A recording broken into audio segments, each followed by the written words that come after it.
Hello दोस्तों, नमस्कार, जय हिंद। आप सभी का बहुत बहुत स्वागत है आपके अपने इस बिहार पॉलिटेक्निक के यूट्यूब चैनल टोटल लर्निंग पर। तो दोस्तों, आज हम लोग मोस्ट इंपॉर्टेंट फिजिक्स के क्वेश्चंस को करने वाले हैं दोस्तों। तो सभी बच्चे ध्यानपूर्वक इस क्वेश्चंस को देखेंगे और आप लोग को अंदाजा हो जाएगा सर कि आपके एग्जाम में किस लेवल का प्रश्न पूछा जाता है और तैयारी किस ढंग से करनी चाहिए। लगातार बच्चों का कमेंट आ रहा है कि सर तैयारी कैसे करें, तो उस पर भी वीडियो बहुत ही जल्द आपको देखने को मिल जाएगी दोस्तों हमारे इस चैनल पे। तो चैनल को सब्सक्राइब कर लीजिए और बेल आइकन कॉल कर लीजिए। और बच्चों, अगर आप लोग पीडीएफ पाना चाहते हो डेली क्लासेस का, तो आप लोग हमारे Telegram channel polytechnic by total learning से जुड़ जाइए। डिस्क्रिप्शन में लिंक मिल जाएगा, वहाँ से जुड़ जाइए। चलिए हम लोग क्वेश्चन को करते हैं। तो यहाँ पे देखिए, पहला नंबर क्वेश्चन आपके स्क्रीन पे दिख रहा है। कहता है निम्नांकित में कौन सा अर्धचालक यानी कि सेमी कंडक्टर है सर। इसमें सेमी कंडक्टर कौन है? स्टील है या लकड़ी है या सिलिकॉन है या पीतल है? तो यहाँ पे आंसर क्या होगा? यहाँ पे आंसर हो जाएगा sir option number C, silicon है सर। क्या है? सिलिकॉन यहाँ पे करेक्ट आंसर होगा। सेमी कंडक्टर सिलिकॉन है। लकड़ी एक अधातु है ना। स्टील एक धातु है यानी कि यह कंडक्टर है। और पीतल हमारा क्या है दोस्तों? एक मिक्सचर है ना, मिक्सचर है। इसको हम लोग ऑरेंज कहते हैं, ऑरेंज कहते हैं। तो यहाँ पे सेमीकंडक्टर क्या हो गया सर? सिलिकॉन हो गया। सेमीकंडक्टर होता क्या है? तो जिसमें दोस्तों संयोजक बैंड और तथा चालक बैंड के बीच का गैपिंग एकदम थोड़ा सा होता है ना, तो उसे हम लोग क्या कहते हैं? सेमीकंडक्टर कहते हैं, अर्धचालक कहते हैं। यानी कहने का मतलब कभी यह चालक के व्यवहार करेगा, कभी अर्धचालक की, कभी मतलब कि अचालक की तरह व्यवहार करेगा, है ना। तो ये खूबी अर्धचालक में होती है। चलिए क्वेश्चन नंबर दूसरा आप लोग देखिए। ध्वनि ऊर्जा में विद्युत ऊर्जा में बदलने वाला यंत्र है। ध्वनि ऊर्जा से विद्युत ऊर्जा में बदलने वाला कौन सा यंत्र है? तो यहाँ पे आंसर आप लोग याद रखिएगा, माइक्रोफोन सर, है ना। माइक जिसको हम लोग कहते हैं, यहाँ से बोलते हैं, वह करंट में कर देता है और फिर वहाँ पे कौन चीज, क्या चीज नाम होता है, होम थिएटर जिसको कहते हैं, वो क्या करता है? बॉक्स, वह करंट को विद्युत ऊर्जा यानी करंट को विद्युत ऊर्जा को ध्वनि ऊर्जा में यानी कि आवाज़ में कन्वर्ट कर देता है। ठीक है, लेकिन यहाँ पे तो है सर ध्वनि ऊर्जा को विद्युत ऊर्जा में कौन कन्वर्ट करता है? तो माइक्रोफोन। याद रखना, आपके एग्जाम में ये सब सवाल पूछे जा चुके हैं। चलिए क्वेश्चन नंबर यहाँ पे देखिए दोस्तों 3 कहता है दृष्टि अस्थायित्व लगभग है। यानी कि सर जो रेटिना पर, हमारे आँख के रेटिना होता है, दृष्टि पटल होती है, उस पर प्रतिबिंब कितने समय के लिए बनता है? यही क्वेश्चन है सर। हमारे आँखों के दृष्टि पटल में प्रतिबिंब किसी भी वस्तु का कितने सेकंड के लिए बनता है? तो ध्यान रखिएगा, जो बनता है दोस्तों वो बनता है 1/10 सेकंड के लिए। तो सही बच्चे का ऑप्शन नंबर सी जो बता रहे हैं उन सभी का स्टूडेंट का सही है। ध्यान रखिएगा कितना होता है? 1/10 सेकेंड। अगला प्रश्न देखिए, क्वेश्चन नंबर 4 आपके स्क्रीन पे है। 1 इलेक्ट्रॉन वोल्ट का मान होता है। 1 इलेक्ट्रॉन वोल्ट का मान कितना होता है?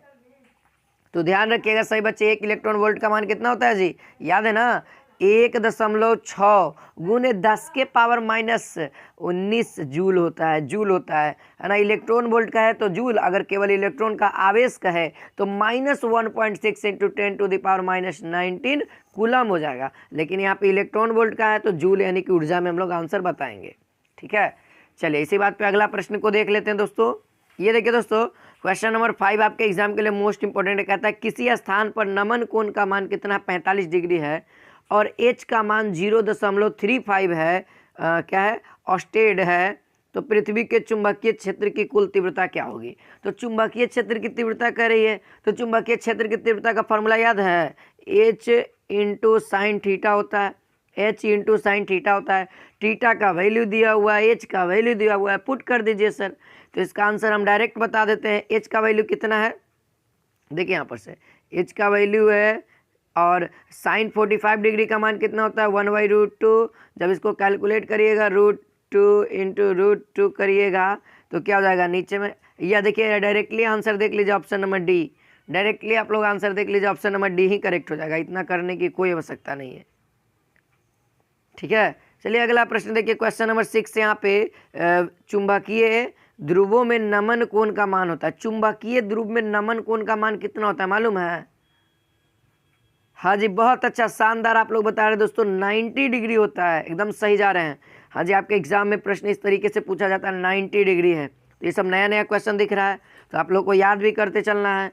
चलिए अगला प्रश्न दोस्तों, क्वेश्चन नंबर 7 यहाँ पे कहता है 10 ओम वाला एक तरह के 10 प्रतिरोध को पैरेलल यानी कि प्रासर्वबद्ध किया गया है तो इनके समतुल्य प्रतिरोध का मान क्या होगा। देखिए जैसे प्रासर्व का याद है 1/r बराबर क्या होता था 1/rp ना, पैरेलल है ना, 1/r1 1/r2 plus dot dot dot dot 1/rn तक रहता था। ये प्रासर्व का होता है।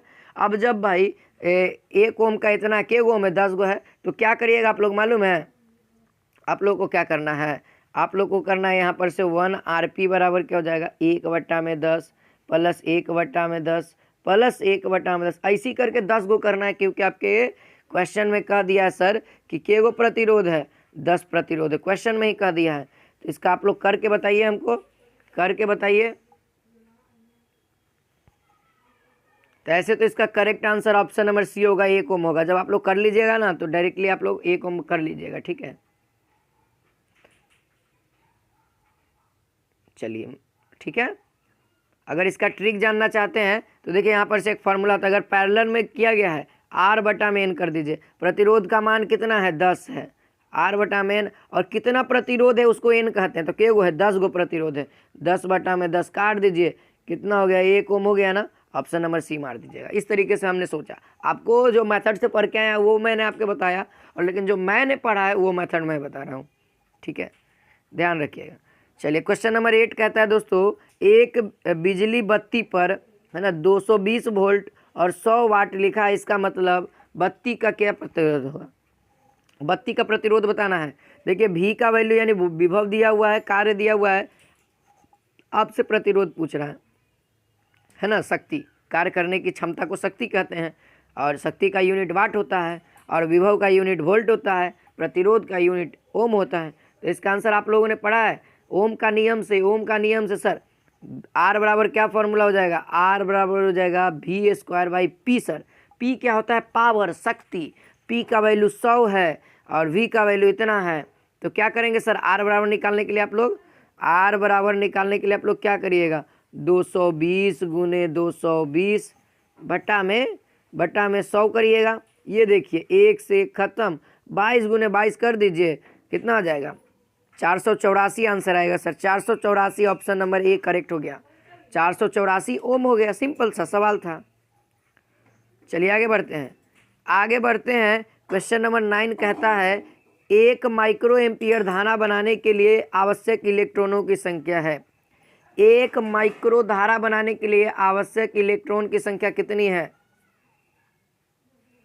बहुत इंपॉर्टेंट है सर आपके एग्जाम के लिए, तो याद रखिएगा कितना होता है, तो 6.25 गुने 10 के पावर 12, ठीक है, 1 माइक्रो एम्पियर धारा के लिए, ठीक है, कितना इलेक्ट्रॉन 6.25 गुने 10 के पावर 12 इलेक्ट्रॉन्स की आवश्यकता पड़ेगी। चलिए क्वेश्चन नंबर 10 देख लीजिए। क्वेश्चन नंबर 10 कहता है हवा के एक बुलबुले को पानी के अंदर चमकते नजर आने का कारण क्या सर, है ना, हवा का बुलबुला चाहे साबुन का बुलबुला, ये सब क्वेश्चंस आपके एग्जाम में पूछे जाते हैं। तो हवा का एक बुलबुला पानी के अंदर चमकता है, देखिएगा कभी भी गोल गोल निकलेगा तो वह किसके कारण होता है मालूम है, वह होता है पूर्ण आंतरिक परावर्तन के कारण, पूर्ण आंतरिक परावर्तन के कारण, ऑप्शन नंबर सी हमारा करेक्ट हो जाएगा। अब आपसे एग्जाम में पूछेगा साबुन का बुलबुला, साबुन का बुलबुला क्यों चमकता है मालूम है, ये भी क्वेश्चन आपके एग्जाम के लिए इंपॉर्टेंट है।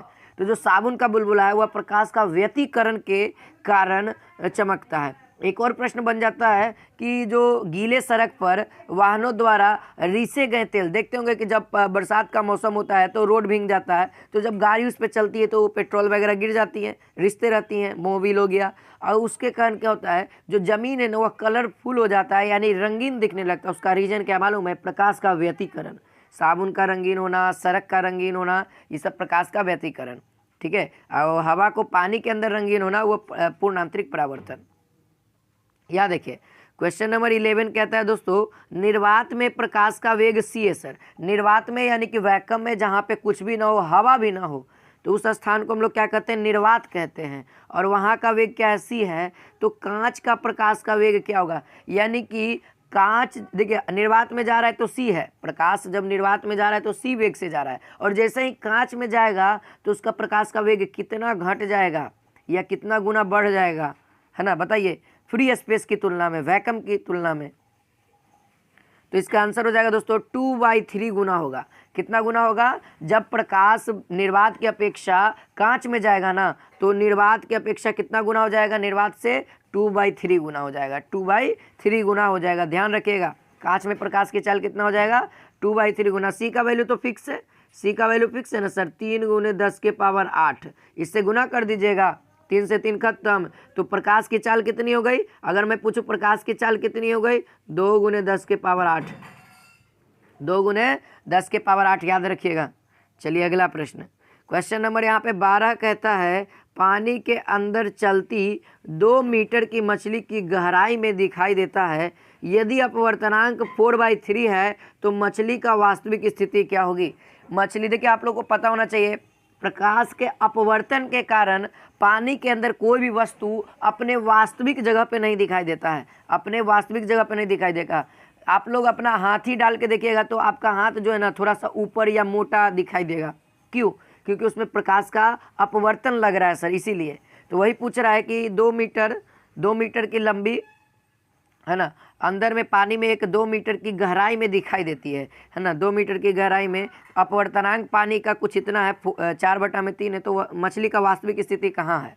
तो इसका आंसर आप लोग याद रखिएगा, ठीक है। जो इसका करेक्ट होगा, क्या करेंगे हम लोग दोस्तों? मछली का जो वास्तविक स्थिति ज्ञात करने के लिए हम लोग क्या करेंगे? एल बराबर क्या कर देंगे? 2m कर देंगे। एम का मतलब क्या है? 4/3 है ना। एम का मतलब क्या है? 4/3 है। गुना कर दीजिए, तो गुना करिएगा तो कितना आ जाएगा? इन दोनों को गुना कर दीजिए, वही आपका वास्तविक लंबाई दे देगा, वास्तविक स्थिति दे देगा, ठीक है। तो इसका आंसर हो जाएगा दोस्तों, क्या हो जाएगा? जब गुना करते हैं तो 8/3 हमारे ख्याल से आंसर आएगा। जब गुना करिएगा तो 8/3 आ जाएगा आप लोगों का आंसर। उम्मीद है आज की क्लास आप सभी को अच्छी लगी होगी, तो इस वीडियो को शेयर करिए। बहुत ही मोस्ट इंपॉर्टेंट, आपका लेवल थोड़ा सा टफ हो जाता है फिजिक्स का, इसी तरीके से हम लोग केमिस्ट्री भी कर रहे हैं और मैथमेटिक्स भी करेंगे। तो मिलते हैं नेक्स्ट वीडियो में, आज के लिए बस इतना ही। तो जय हिंद, जय भारत।